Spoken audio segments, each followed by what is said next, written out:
Welcome to another episode of Cooking as Usual. Today we'll be making pork ribs.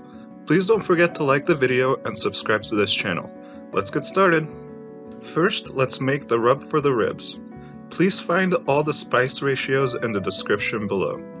We'll mix together the brown sugar, the salt, chili powder, black pepper, cayenne pepper, Old Bay, which is a spice mix you can find in most grocery stores, dried thyme, and onion powder. Mix everything well in a spice shaker. Next, let's attend to the ribs. Make sure to wash the ribs well before using them.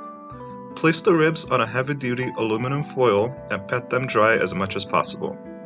Next, using the spice mix we made earlier, very generously spice the meaty side of the ribs.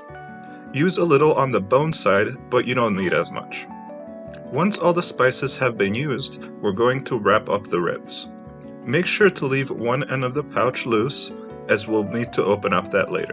Place the ribs in the fridge for at least 4 hours, but overnight is even better. Next, we're going to make the sauce. Mix together the ginger ale, white vinegar, Worcestershire sauce, honey, and garlic cloves. Place the sauce in the microwave for 1 minute on high. Now we're ready to put the sauce on the ribs. Take the ribs out of the fridge and open up the loose end of the pouch. Make sure to have the other end well sealed or it will all come spilling out. Place the ribs on a baking sheet and place it in the oven for 2.5 hours at 225 degrees. Once the 2.5 hours are up, take the ribs out of the oven. Open up the loose end of the pouch and drain the liquid into a saucepan. Once the liquid is drained, close the pouch back up. On medium heat, we're going to reduce the liquid to a sauce consistency. Make sure to stir often as the sauce can burn very quickly. After about 20 minutes, you should have a thick barbecue sauce consistency. And now we're ready to put it all together. Open up the pouch of ribs all the way.